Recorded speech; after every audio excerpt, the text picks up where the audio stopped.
तर गणेशोत्सवानिमित्तानं लाडक्या गणपती बाप्पाला सुंदर फुलांची आरास करण्यासाठी भाविकांची गर्दी उसळली आहे ती फुल मार्केटमध्ये। सजावटीसाठी नैसर्गिक फुलांसोबतच अलीकडच्या काळामध्ये भाविकांची पसंती मिळते ती कृत्रिम फुलांना। ही प्लास्टिकची फुलं डोळ्यांना आकर्षक दिसत असली तरी सुद्धा याच कृत्रिम फुलांनी शेतकऱ्यांच्या डोळ्यातून कसं पाणी काढलंय पाहूया हा रिपोर्ट। फुलांचे झाले अश्रू, सजावटीसाठी प्लास्टिक फुलांना भाविकांची पसंती, फूल विक्रेते नाराज, शेतकऱ्यांनाही फटका।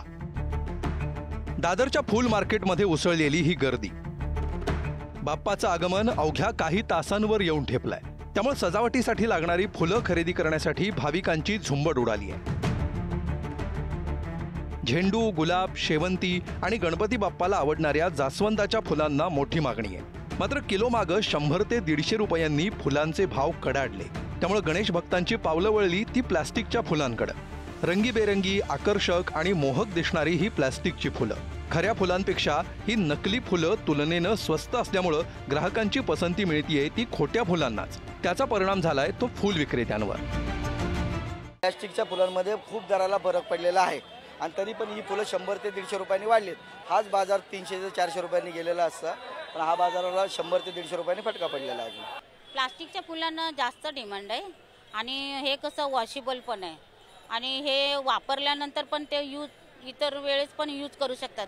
नवरात्रीला होतं, दिवाळीला होतं, असं हे फेकू शकत नाहीये, त्यामुळे जास्त रिस्पॉन्स आहे। केवळ फूल विक्रेतेच नाहीत तर नैसर्गिक फूल उत्पादक शेतकऱ्यांनाही त्याचा मोठा आर्थिक फटका बसलाय। प्लास्टिकच्या फुलांमुळे खऱ्या फुलांची मागणी कमी झाली आहे। आधीच हवामानाचा फटका शेतकऱ्यांना बसला, उत्पादन कमी झालं आणि ऐन गणेशोत्सवात खऱ्या फुलांना मागणीच नसल्यामुळे डोक्याला हात लावण्याची वेळ खेडमधील शेतकऱ्यांवर आली आहे।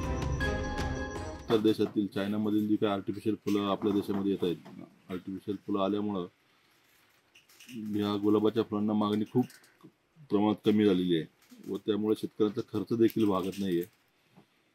त्यामुळे शासनाने या विषयाकडे गांभीर्याने लक्ष देऊन दुसऱ्या देशातील आर्टिफिशियल फुलं आपल्या देशात आणून विक्री करण्यास बंदी करावी।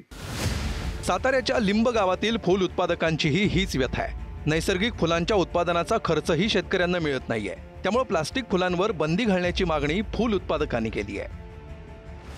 सातारा जिल्ह्यामध्ये अनेक शेतकरी फुलांची शेती करतात, मात्र या आता येत्या सणासुदीच्या काळात देखील मोठ्या प्रमाणात यांच्या फुलांना देखील भाव मिळत नसल्याने प्रचंड शेतकरी वर्गात नाराजी पसरलेली आहे।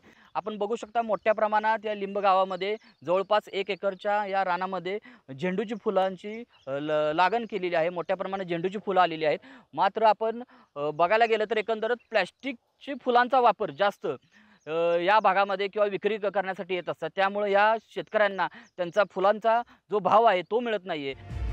प्लास्टिकची फुलं स्वस्त असतात, शिवाय ती दीर्घकाळ टिकतात। त्यामुळे ग्राहकांचा ओढा आहे तो प्लास्टिक फुलं खरेदी करण्यावर।